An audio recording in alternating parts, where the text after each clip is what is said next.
একটু আগে আমরা মাননীয় প্রধানমন্ত্রীজি আমাদের উদ্দেশ্যে এবং সারা ভারতবর্ষের তথা পৃথিবীর বিভিন্ন জায়গায় আমাদের সংস্কৃতি সম্পর্কে উনি আমাদের সামনে রেখেছেন। সেই উপলক্ষে আমাদের মাঝে উপস্থিত আছেন আমাদের ত্রিপুরা প্রদেশ বিজেপির সম্মানিত জেনারেল সেক্রেটারি, ইউথ আইকন, আমাদের জনজাতির ইয়াং লিডার শ্রী বিপিন দেববর্মা মহোদয় আমাদের মাঝে উপস্থিত আছেন, যার উদ্যোগে এত সুন্দরভাবে সারা ত্রিপুরাতে আমাদের মন কি বাত অনুষ্ঠান নিয়মিতভাবে ত্রিপুরাতে হচ্ছে এবং সারা ভারতবর্ষের মধ্যে আমরা কিন্তু প্রথম স্থানে আমরা কিন্তু মন কি বাত অনুষ্ঠানে আমরা কিন্তু সেই সাফল্য আমরা অর্জন করেছি। এবং আমাদের ত্রিপুরা প্রদেশ বিজেপির যিনি স্টেট সেক্রেটারি এবং ইনচার্জ মন কি বাত অনুষ্ঠানের শ্রী রতন ঘোষ মহোদয় আমাদের মাঝে উপস্থিত আছেন। আইটি ছাড়া আজকাল সোশ্যাল মিডিয়া ছাড়া কিছুই সম্ভব নয় সব মানুষের কাছে পৌঁছে যাওয়ার, এবং আইটি একটা বিরাট রোল। ত্রিপুরা প্রদেশ বিজেপির যিনি স্টেটের আইটি ইনচার্জ শ্রী চন্দন দেবনাথ মহোদয় উপস্থিত আছেন। এই ডিস্ট্রিক্টের জবের থেকে উনি সদর রুরাল ডিস্ট্রিক্টের যিনি দায়িত্ব নিয়েছেন, তারপর থেকে আমরা দেখছি পুরো ডিস্ট্রিক্টের মধ্যে এতদিন ধরে আমরা রুরাল ডিস্ট্রিক্টে একটু সেই রকমভাবে আমরা কাজ আমরা দেখতে পাইনি, কিন্তু তারপরেও কাজ হয়েছে বিভিন্ন কারণে। কিন্তু জবের থেকে আমাদের গৌরাঙ্গবাবু, শ্রী গৌরাঙ্গ ভৌমিক আজকে এখানে উপস্থিত আছেন। উনি জবের থেকে দায়িত্ব নিয়েছেন। আমরা সদর রুরালে আমরা দেখতে পেয়েছি একটা ভাইব্রেশন এসছে। এখানে জনজাতি মোর্চার যিনি ভাইস প্রেসিডেন্ট শ্রী মঙ্গল দেববর্মা বহুদিন ধরে মানুষের জন্য কাজ করার একটা প্রচেষ্টা সবসময় থাকে এবং রাজনীতির সাথে যুক্ত। এবং আমাদের জনজাতি মোর্চার ভাইস প্রেসিডেন্ট শ্রী মঙ্গল দেববর্মা আমাদের মাঝে উপস্থিত আছেন। এখানে উপস্থিত আছেন ভারতীয় জনতা পার্টির তরফ থেকে গতবার যাকে মনোনয়ন দেওয়া হয়েছিল বিজেপির তরফ থেকে শ্রী বিনোদ দেববর্মা মহোদয়। উনিও আমাদের ভারতীয় জনতা পার্টিতে ইলেকশন বা পজিশন হেরে গেলাম বা পজিশন পেলাম না, এতে করে কিন্তু বসে থাকে না। সবসময় কাজের মাধ্যমে কাজ করতে হবে, মানুষের সাথে থাকতে হবে। সেইভাবেও কিন্তু আজকে আমরা দেখতে পাই শ্রী বিনোদ দেববর্মা মহোদয়কে। উনি নিয়মিতভাবে সমস্ত জায়গায় উনি আমাদের প্রোগ্রামে উনি থাকেন। এখানে যার উদ্যোগে একটু আগে যিনি আমাদের এখানে ওনার স্বাগত ভাষণ আপনাদের রেখেছেন, এই সিমনা মণ্ডলের যিনি সম্মানিত সভাপতি শ্রী ইন্দ্রজিৎ দেববর্মা মহোদয়, ওনাকে আমি ধন্যবাদ দেব যে ওনার উদ্যোগে, এবং যা আমি শুনলাম রতনবাবু এখানে বারবার 2-3 বার এসছেন, এসে ওনার সাথে আমি বিশেষ করে আমাদের মা ও বোনদের এত ওনারা যে এসছেন এখানে, আমি জনজাতিদের জন্য সবসময় একটা আলাদা আমার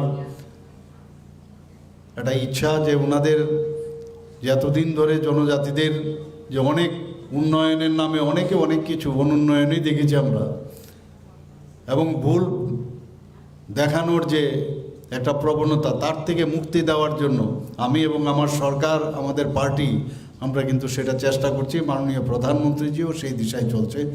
আমি এখানে যারা বিশেষ করে সব ভাইয়েরা তো আছেন, কিন্তু বোনেরা, মেয়েরা, মায়েরা যারা উপস্থিত আছেন ভারী মাত্রায় এখানে, তাদেরকে আমি হার্দিক অভিনন্দন, শুভেচ্ছা জানাচ্ছি। অত্যন্ত আমি খুশি আজকে আপনারা এখানে মন কি বাত অনুষ্ঠানে আপনারা এখানে উপস্থিত হয়েছেন। এখানে আমাদের মাঝে উপস্থিত আছেন যারা মিডিয়া বন্ধুরা, তাদের ছাড়া আমরা কোনো প্রোগ্রাম কোনো দিন সম্ভব হয় না। কারণ মিডিয়ার মাধ্যমে কিন্তু সমস্ত স্তরে আজকে এখানে আমরা যত লোক এখানে আমরা এখানে এই জায়গায় উপস্থিত হয়েছি, সেটা কিন্তু সারা ত্রিপুরাতে তথা সারা ভারতবর্ষে পৌঁছে যাওয়ার যারা, তারা হচ্ছে মিডিয়া।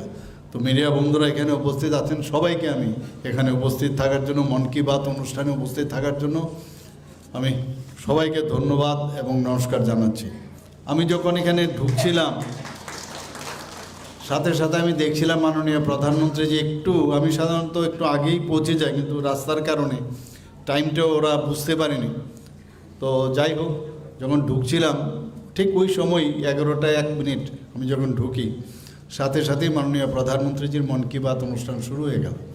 সেখানে প্রথমেই দেখলাম উনি কি বলছেন, প্রধানমন্ত্রী জন আরোগ্য যোজনার কথা বলছেন। সারা ভারতবর্ষের মধ্যে এই ধরনের একটা যোজনা, যে স্বাস্থ্য নিয়ে কেউ কোনোদিন ভাবতে পারে, যারা বিশেষ করে গরিব যারা আছেন, যারা বিপিএলভুক্ত বা তারও নিচে, তাদের জন্য কিভাবে স্বাস্থ্য একটা বিরাট বিষয়, তার জন্য খরচাপাতি আছে। অনেক সময় মনে করে যে আমার কিছুই করার নেই, অসহায় অবস্থায় থাকে, আমার বুঝি এইভাবেই আমার জীবন, এইভাবেই আমার মৃত্যু, এইভাবেই আমার চলবে। সেই জায়গার মধ্যে মাননীয় প্রধানমন্ত্রীজি এই প্রধানমন্ত্রী জন আরোগ্য যোজনা করেছেন। 5 লাখ টাকা প্রতি বছর প্রতিটা ফ্যামিলির জন্য ব্যবস্থা করেছে। আমরা জানি অনেকের মধ্যে কিন্তু অ্যাওয়ারনেস নেই, কিন্তু তারপরও আমরা 100% আমাদের স্যাচুরেশন পয়েন্ট, আমরা যে টার্গেট করেছিলাম প্রায় 14 লাখ, যে আমাদের টার্গেট ছিল প্রধানমন্ত্রী জন আরোগ্য যোজনার, প্রায় 100% আমরা কিন্তু সেই টার্গেটে আমরা ফুলফিল করেছি। কিন্তু বহু লোক আছে যারা এই যে ক্যাপিং দেওয়া আছে, যে এই যদি ক্রাইটেরিয়া থাকে তারাই কিন্তু পাবে, তাদের বাইরেও অনেকে আছে পায় না। আমরাও সাহস করে মুখ্যমন্ত্রী জন আরোগ্য যোজনা একটা শুরু করলাম, যাতে ত্রিপুরার সব মানুষ এই জন আরোগ্য যোজনায় এই যে আপনার ফিনান্সিয়াল কাভারেজ, আমাদের যে ইন্স্যুরেন্স কাভারেজ স্বাস্থ্যক্ষেত্রে, ত্রিপুরাই একমাত্র রাজ্য যেখানে সারা ভারতবর্ষের মধ্যে যে 100% এখানে এই মুখ্যমন্ত্রীর জন আরোগ্য যোজনা হওয়ার পর, মাননীয় প্রধানমন্ত্রীর জন আরোগ্য যোজনা হওয়ার পরে, সেখানে কিন্তু আজকে এখানে ফুল A to Z মানুষ, 40 লক্ষ লোক যদি আমরা ধরি, 40 লক্ষ লোক আজকে এই জন আরোগ্য যোজনায় কাভারেজ আছে। সেটা একমাত্র মাননীয় প্রধানমন্ত্রীজির জন্যই সেটা সম্ভব হয়েছে। আমি যখন বসলাম এখানে, তারপরেও শুনলাম যে ক্যান্সার নিয়ে উনি কথা বলছেন। দেখুন, cancer has got no answer. আমরা এমন আগে জানতাম যে ক্যান্সার হলে আর বাঁচার আর সম্ভাবনা নেই। আমি নিজেও ক্যান্সার নিয়ে অনেক কাজ করেছি, ক্যান্সারের অপারেশনও করেছি প্রায় 5-6 ঘন্টা। এখানে যারা মায়েরা আছেন, বোনেরা আছেন, মেয়েরা আছেন, তাদেরকে আমি একটা কথা বলবো, এই যে পানের সাথে এই যে সুপারি খাওয়া, সেটার থেকে দূরে থাকবে। এই সুপারির থেকে কিন্তু প্রচুর ক্যান্সার হয়, ওরাল ক্যান্সার প্রায় 30 থেকে 35%। শরীরের যত ক্যান্সার হয় 30 থেকে 35% হয় শুধু ওরাল ক্যান্সার, মুখের ক্যান্সার। কিন্তু আদত সে মজবুর, পুরো হাড় কেটে ফেলে দিয়েছি, জিভের অর্ধেক কেটে ফেলে দিয়েছি, গলার পর্যন্ত যে মেটাস্টেসিস হয়েছে, তার রোগটা চড়েছে, সেটা পর্যন্ত সেগুলো ফেলে দিয়েছে। প্রায় 5 থেকে 6 ঘন্টার অপারেশন। এরকমও দেখা গেছে অপারেশন হলো, তাকে কেমোথেরাপি দেওয়া হলো, রেডিওথেরাপি দেওয়া হলো, তারপরেও কোনো এক সময় চেক আপ করতে এসছে, দেখি মুখের মধ্যে পান। আমি ওনাকে জিজ্ঞেস করলাম, আরে আপনি তো এই পানে তো আপনার অবস্থা খারাপ হয়েছে, সুপারি কেন খান জর্দা দিয়ে? তারপর তো একটু রাগও হলো। তা আমি এখানে সবাইকে বলবো যে মাননীয় প্রধানমন্ত্রীজি যে বলছেন যে আগের থেকে ইচ্ছে করলেই আমরা কিন্তু এই ক্যান্সার থেকে আমরা মুক্তি হতে পারি। আমরা জানি আমাদের যেমন ব্রেস্ট ক্যান্সার, সার্ভাইকাল ক্যান্সার, এই 3টে ক্যান্সার সবচেয়ে বেশি হয় আমাদের শরীরে। বোন ক্যান্সারও হয়, কিন্তু তার জন্য মাননীয় প্রধানমন্ত্রীজি গত বাজেটে আমরা দেখলাম যে সার্ভাইকাল ক্যান্সার থেকে বাঁচার জন্য যে এটাকে থেকে বাঁচার জন্য আগের থেকেই যাতে ব্যবস্থা নেওয়া যায় তার জন্য সায়েন্টিস্টদের মাধ্যমে একটা ব্যবস্থা নিয়েছে, তো চেষ্টা করছে। কিন্তু আমরা জানি ক্যান্সারের যেসব কারণ হয়, আমি জেনে শুনে কেন আমি ক্যান্সারকে আমি আনব? একজনের বাড়িতে যখন ক্যান্সার হয় একবার ভাবুন যে ওই ফ্যামিলির কী অবস্থা হয়। কাজেই এই জায়গার মধ্যে যেসব কারণে হয় সেগুলো আমাদের জানা, আর অ্যাওয়ারনেস যত বেশি করবে কেন হয় এই বিষয়গুলো যখন জানবো সেই দিকে আমরা নজর রাখব। আজকে এখানে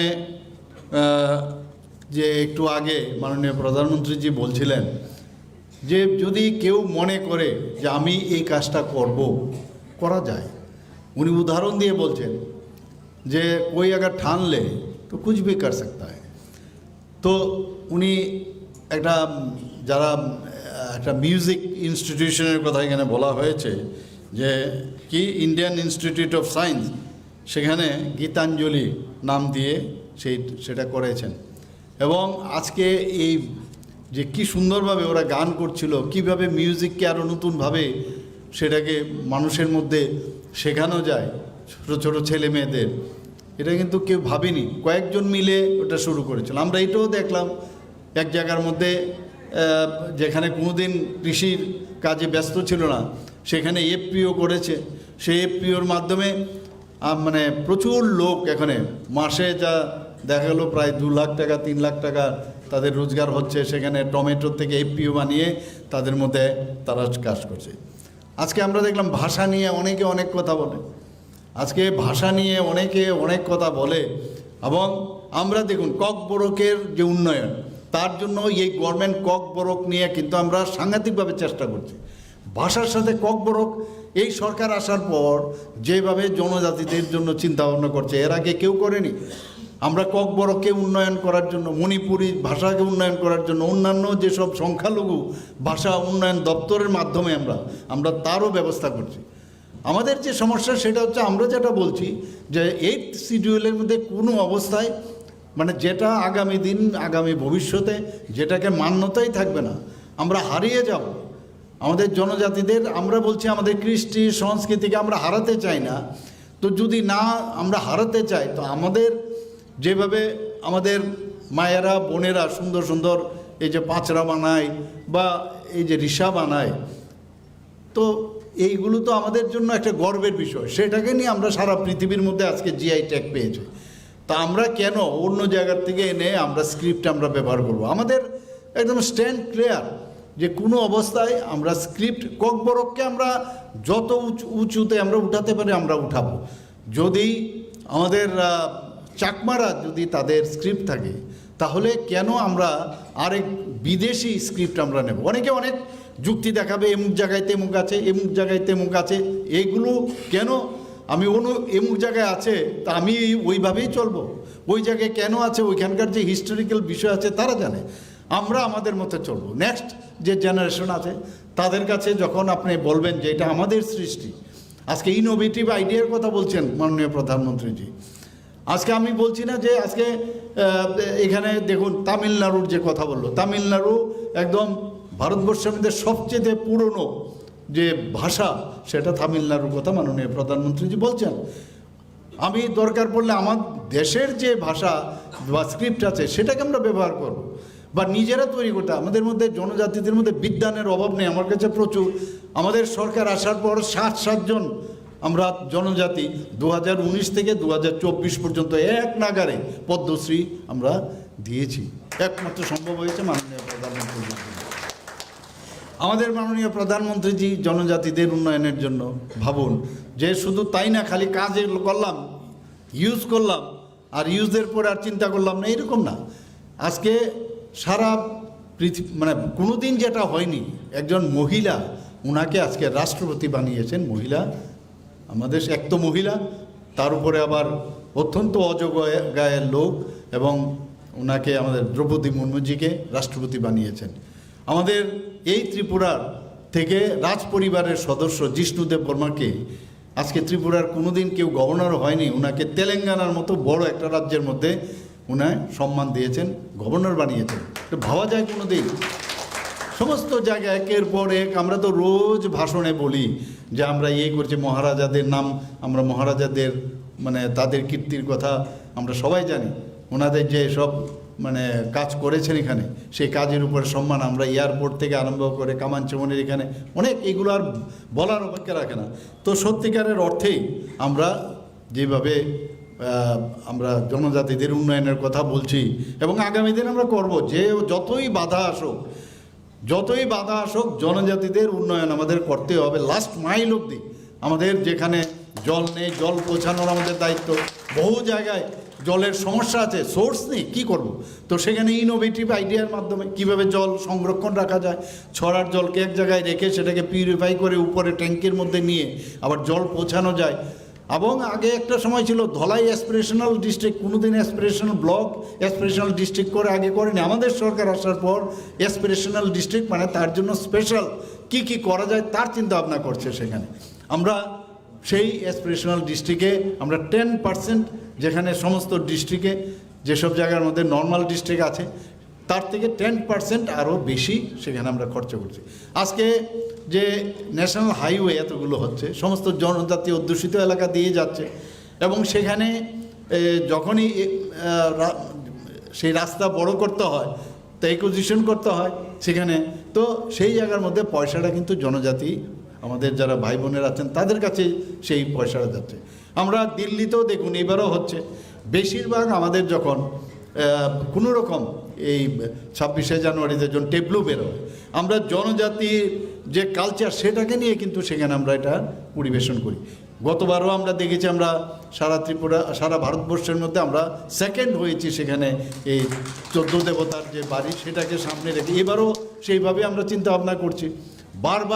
আমি তো বারবার বলছি যে আমি যখন হিন্দুস্তান থেকে বাইরে যাই, আমি সেদিনও এক জায়গায় প্রোগ্রামে বলছিলাম, হিন্দুস্তান থেকে যদি আমরা যখন বেরোই তখন এই হিন্দুস্তানে সব আছে, এখানে হিন্দু আছে, মুসলমানও আছে, বুদ্ধিস্টও আছে, এখানে খ্রিস্টানও আছে, তো এখানে আবার আমরা যদি বিহারিও আছে, এখানে মণিপুরিও আছে, বাঙালি আছে, আমাদের ত্রিপুরীও আছে।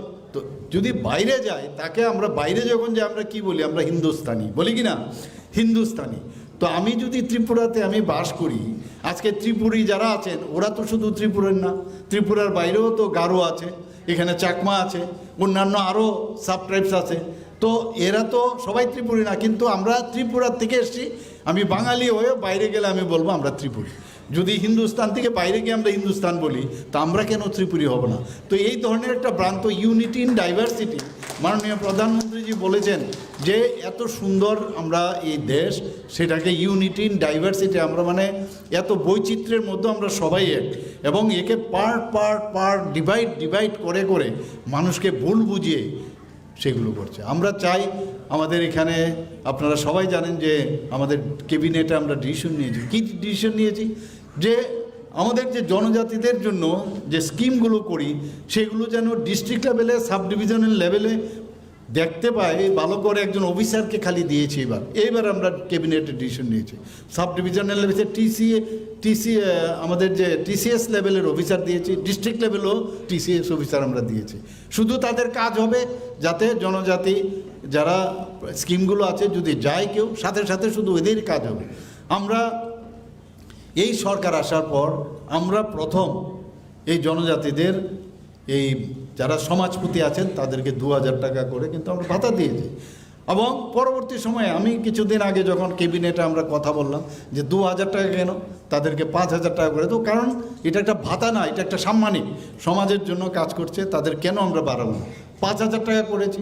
শুধু তাই নয়, যে ক্যাপিং ছিল, যে কেউ যদি সমাজপতি কেউ চাকরি করে বা কেউ যদি দেখা যায় যে সে পেনশন পাচ্ছে, সেগুলো কিন্তু পেত না।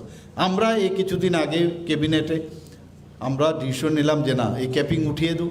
সেখানে কিন্তু আমরা সেই কাজটা করছি এখন সব সমাজপতিভাবে। এখন 19টি জনজাতি গোষ্ঠী আমরা খবর পাই যে 19টি জনজাতি গোষ্ঠী আমাদের মেইন, আরও সাব ট্রাইবস আছে। তো আমি বললাম যে মাত্র কতজন পাবে এটা যে উঠিয়ে দিলাম, বললো 13 থেকে 14 জন। তো বাকি বলো ওদের সমাজপতির যে ব্যবস্থা সেটা নেই। আমি বললাম তো কিছু নাম তো হবে, প্রধান হবে বা কান্ডারি হবে, কিছু একটা নাম হবে। তো যে ওখানকার লিডার তাকে আমরা দেব, তাদেরকেও 5000। এবং শুধু তাই নয়, আমি বললাম যে আরও সাবট্রাইবস কতগুলো আছে, তো ওনারা বললেন তো প্রায় 40+। তা আমি বললাম 40+, আপনারা সব ডিএমকে আমি নির্দেশ দিয়েছি, মনিটরও করছি, সব খবর যেন আসে, সবাইকে 5,000 টাকা করে আমরা দেব। তো আমাদের সরকার, আমরা শুধু মানে বাজেটে না, আমরা এই ডিসি এলাকার মধ্যে বাজেট আমরা প্রায় আমাদের সব কিছু বাদ দিলে প্রায় 39.06% আমরা এই ডিসি এলাকায় আমরা আমাদের যে বাজেট আছে সেখানে আমরা দিচ্ছি। এবারে আমি তথ্য দিয়ে আমি বিধানসভায় বলেছি, কিন্তু বিভ্রান্তি করে এবার 40%-এর উপরে যাবে। তো সেই কাজ আমরা করছি। মাননীয় প্রধানমন্ত্রী যে আমাদের শিখিয়েছেন, আজকে দুবাই, একটু আগে আমরা দেখলাম দুবাইয়ে কানাডা ফ্যামিলি, হ্যাঁ, সেখানে ওরা কিন্তু আছে হিন্দুস্তানের, মানে হিন্দুস্তানি মানে ওরা কিন্তু কানাডার লোক না, সেখানে কানাডা ভাষা শিখছে। সে কিছুদিন আগে আমি রামকৃষ্ণ মিশন আমি গিয়েছিলাম, সেখানে আমি দেখলাম যে জার্মানি এবং অন্যান্য বিভিন্ন ল্যাঙ্গুয়েজ শেখানো হবে। তো এটা আমাদের জন্য ভালো, ল্যাঙ্গুয়েজ শিখতে অসুবিধা কি? আমার তো মনে হয় আমিও কেন ককবরক শিখবো না? বাঙালি যারা ককবরক ভাষী বা যারা অন্যান্য ভাষাভাষীর লোক, তারা যদি বাংলা শিখে তো আমারও শিখতে অসুবিধা কি? তো আমাদের যত বেশি এই বিষয়ে কিন্তু উনি মাননীয় প্রধানমন্ত্রীজি বলার চেষ্টা করেছেন যে যত সময় পাওয়া যায়, যত ভাষাভাষী লোকের সাথে আমরা মিশবো, যত বেশি আমরা বুঝবো, তত একজন আরেকজনের বিষয়ে আমরা জানতে পারবো। মাননীয় প্রধানমন্ত্রীজি আপনারা দেখেছেন একটু আগে সোলার এনার্জি নিয়ে বলছেন। আমরাও ত্রিপুরাতে এখন মানে যেহেতু গ্যাস কিন্তু সারা জীবন থাকবে না মাটির নিচে, এই যে ইলেকট্রিসিটি আসছে, আলটিমেটলি আমাদের এই সোলার এনার্জির উপরে আমাদের বেশি জোর দিচ্ছে। এখানে উইন্ড এনার্জি, আমাদের ত্রিপুরাতে এত উইন্ড হয় না, উইন্ড এনার্জি দিয়ে হবে না। এখানে আমাদের যে ধরনের আমাদের যে জল, যে স্প্রিং, যে স্পিড, সেই স্পিডে কিন্তু এখানে গুমতিতে একটা আমরা শুরু করেছিলাম হাইড্রো ইলেকট্রিক প্রজেক্ট, সেটা খুবই কম। সেই জায়গায় আমাদের এখানে এটা সম্ভব হয় না। তাহলে আমাদের কাছে অপশন কি?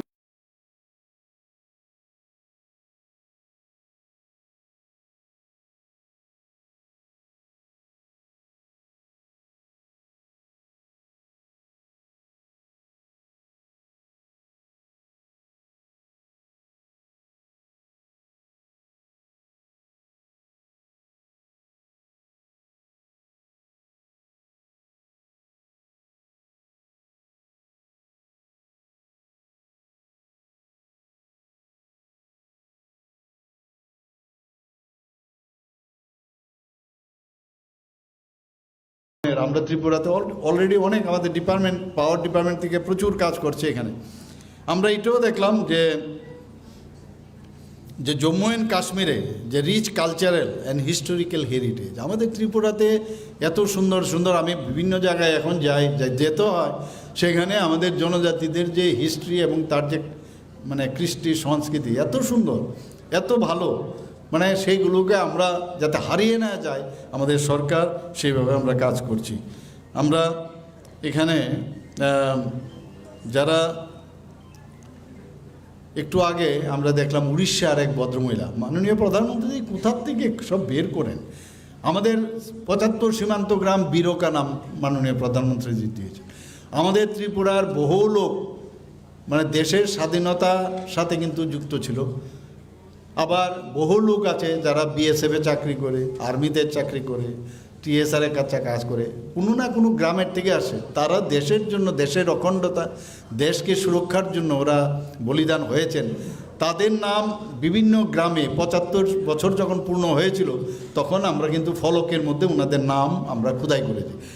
তো এই যে চিন্তা ভাবনা, মানে কীরকম চেতনা মাননীয় প্রধানমন্ত্রী যে আমাদের দিয়েছেন, সেখানে আমরা সেই খোদাই করে আমরা সেটা পালনও করেছি। তো সেইভাবে যে যারা যিনি পার্বতী গিরি উড়িষ্যা, ওনার সম্পর্কে কি সুন্দরভাবে বললেন। এবং উনি কিন্তু এটা ভাবেননি যে আমি মন্ত্রী হব, মুখ্যমন্ত্রী হব। দেশের জন্য উনি কাজ করেছেন, উনি দেশের জন্য, এই দেশ স্বাধীন হওয়ার জন্য কাজ করেছেন। পরবর্তী সময় আপনারা লক্ষ্য করবেন উনি কিন্তু তারপরেও কাজ করে গেছেন সমাজ সেবার জন্য। তো ওনাকে মাননীয় প্রধানমন্ত্রী যে খুঁজে বের করলেন যে এইরকম আনসাং হিরো যাদের বলে, যারা দেশের জন্য কাজ করছে, দেশের স্বাধীনতার জন্য কাজ করেছে, এইসব লোককে আমরা বের করা উচিত। এখনও সমাজ সুধারক যারা আছেন, যারা সমাজের জন্য কাজ করছেন, তাদেরকেও আমাদের বের করা উচিত, তাদেরকে সত্যিকারের অর্থে তাদেরকে সম্মান আমাদের দেওয়া উচিত, এবং এইগুলোর দিয়ে কিন্তু শিক্ষণীয়। এখানে একটা জিনিস আমি নিজেও ডাক্তার, আপনারা জানেন, আমরা প্রায়ই বলি যে কথায় কথায় আমরা দোকানে আমরা চলে যাই, একটা আমার পেটে ব্যথা একটা ওষুধ দিন, আমার শরীরে জ্বর উঠেছে একটা ওষুধ দিন। এই যে ওষুধ খাওয়ার একটা প্রবণতা, এটা কিন্তু এই যে অ্যান্টিবায়োটিক, এটা অ্যাবিউজ অফ অ্যান্টিবায়োটিক্স বলে। অ্যান্টিবায়োটিক্স বেশি যখন তখন খেলে পরবর্তী সময়ে আপনার যখন রিয়েল অ্যান্টিবায়োটিক দরকার হবে, তখন ড্রাগ রেজিস্ট্যান্স হয়ে যায়, তখন এই ওষুধ কাজ করে না। তো আগের থেকে এই যে উনি যেটা মেসেজ দিয়েছেন, যেটা আমাদের মতো লোকে আমরা কোনোদিন কিন্তু মুখে, ঠিক আছে, পেশেন্ট যখন আসে বা কোনো সময় বলি, এবং নিজেরাও কিন্তু সেটা প্রয়োগ করি না। এতে করে যখন আপনার শরীর কিন্তু কেমিক্যালসে ভরানো উচিত নয়। আমাদের শরীর যত কেমিক্যালস মুক্ত থাকবে তত আমরা কিন্তু পিওর থাকবো। তখন প্রকৃত সময়ে যখন মেডিসিনটা পড়বে সেটা কিন্তু অ্যাকশনে আসবে। কাজেই এই যে অ্যান্টিবায়োটিক, যে যত্রতত্র যখন খুশি একটা খেলাম, দুটো খেলাম, কোর্স খেলাম না, এইসব না খেলে তাহলে এর থেকে আমাদের উনি সতর্ক করেছেন যে প্রপারলি ডাক্তারবাবুরা যখন বলবেন সেটাই। আমরা ছোটোবেলায়ও দেখেছি আমাদের মায়েরা, আমাদের বোনেরা কি সুন্দর লেস আমরা বানাতো, কি সুন্দর। হ্যাঁ, আজকে আবার লেসের কথা বললেন, এবং সেটাকে ট্রেনিং দিয়ে মায়েরা বোনেরা কি সুন্দর থেকে বানাচ্ছেন, এবং একটা স্কিল ডেভেলপমেন্টের মাধ্যমে। তো আমাদের এখানে প্রচুর ভারতবর্ষের যে কত ধরনের যে আমাদের মানে সৃষ্টি এবং কৃষ্টি, মানে হিসাব নেই। এখানে লেসের কাজগুলো দেখলাম কত কুইক, আমি দেখছিলাম কি সুন্দরভাবে করছে ওরা, দেখার মতো। এবং সেইগুলো কিন্তু আন্তর্জাতিক স্তরে কিন্তু সেটা এখন যাচ্ছে। আমি এখানে যারা বোনেরা আছেন, মেয়েরা আছেন, তাদেরকে একটা কথা বলবো যে আপনার নিজের যে কৃষ্টি সংস্কৃতি সেটাকে নিয়ে গর্ববোধ করবেন। আপনারা কোনো অবস্থায় নিজেকে ডিপ্রেশন, যে আমাদের থেকে তো বিদেশে খুব ভালো, আমি ওদের থেকে কম, আপনার ধরে নিতে হবে আমি ওদের থেকে বেটার। আমার সবসময় আমি কারোর থেকে কম নয়, তাহলেই নিজেকে কিন্তু আপডেট রাখতে পারবেন। আমার মনে আছে আমি যখন এখান থেকে একবার অ্যাথলেটিক্সে আমি গেলাম খেলতে 1970, আমি ক্রস কান্ট্রি প্রথম ত্রিপুরা থেকে রিপ্রেজেন্ট করি। আমাদের ট্র্যাক স্যুটই ছিল না। এই 16 পান্ডার নামে একটা মনে আছে, সেই 6 টাকা নিয়েছে, সেই এটা কোনো রকমে বানিয়ে দিয়েছে। আর ওখানে গিয়ে দেখলাম যে দিল্লির থেকে কি সুন্দর ট্র্যাক স্যুট, এখন তো সব ট্র্যাক স্যুট পরে। তো কিন্তু দেখুন অল ইন্ডিয়া বেসে আমরা যে এই কম পয়সার যে আমরা বানিয়ে নিয়ে গেছি রেডিমেড, তারপরেও কিন্তু আমরা সর্বভারতীয় স্তরে আমরা কিন্তু সেখানে মেডেল পেয়েছি। তো এই যে বিষয় যে নিজেকে মানে আপডেট, আমি কোনো অবস্থায় কম না। আমরা ত্রিপুরার ছেলেমেয়েরা এখন বাইরেও দেখুন আপনারা গিয়ে এত ভালো কাজ করছে। আমি কোনো অবস্থায় এখন ত্রিপুরার যে নাম माननीय प्रधानमंत्री जी वेस्ट बंगाल एबार देखुन की बोले जाइए त्रिपुरा में जाके देखिए डेवलपमेंट किसको कहते हैं, आप लोग देख के आइए। तो हमारे थार्ड स्मलेस्ट स्टेट होच्छे सारा भारतवर्षेर मध्य हमारे त्रिपुरा, किन्तु सेई जायगाय आजके जेभावे आमरा काज करছি আপনার এখানে যারা জনজাতি ভাইয়েরা আছেন, ছেলেরা আছেন, আমি বলবো ওনাদেরকে আপনাদের যে মিউজিক্যাল যে ইনস্ট্রুমেন্ট, আপনাদের যে ইন্ডিজিনাস যে ইনস্ট্রুমেন্ট, সেগুলো নিয়ে আমি কিছুদিন আগেও আমি যখন ওখানে কিছুদিন আগে একটা প্রোগ্রামও হয়েছিল, সেখানে অ্যাবাউট 82 ইয়ার্সের একটা জনজাতি ভদ্রলোক, উনি এত সুন্দরভাবে তার যে মিউজিক ইনস্ট্রুমেন্টটা ইন্ডিজিনাস সেটা বানিয়ে মিউজিক বাজাচ্ছিল। তো আমাদের মধ্যে কোনো অবস্থায় কোনো কিছুতে কমতি নেই। আমরা সবাইকে এখানে আজকে মন কি বাত, মানে মন কি বাত মাননীয় প্রধানমন্ত্রীজির মন কি বাত না, সারা ভারতবর্ষের সারা পৃথিবীর যা মন তার বাত কিন্তু আমাদের সামনে উনি শোনান। এবং আগামী দিন আমরা এইগুলো নিয়ে আমরা চিন্তা ভাবনা করবো। উনি যা বলেছেন, আরেকটা বিষয় যেটা উনি বলেছেন আমিও আপনাদের বলবো যে আমাদের যে 1 জানুয়ারি 2026 আসছে, আমাদের সেই উপলক্ষে সবাইকে এখানে মঞ্চে এবং মঞ্চের নিচে এবং সারা ত্রিপুরাবাসীকে আমি এই যে নতুন বর্ষ ইংরেজি বর্ষ আসছে তার শুভেচ্ছা জানিয়ে, আন্তরিক শুভেচ্ছা, প্রীতি ও শুভেচ্ছা জানিয়ে আমরা এই ত্রিপুরা যেন এক ত্রিপুরা আমরা বানাতে পারি। আমরা যেন সব জাতি, জনজাতি, মণিপুরী, বাঙালি সবাই, যাতে মাইনরিটি সবাই একসাথে থাকে এবং রিয়েল খানসা যেন আমরা তৈরি করতে পারি, সেই আশা রেখে আমার কথা বলা শেষ করছি। নমস্কার, জয় হিন্দ।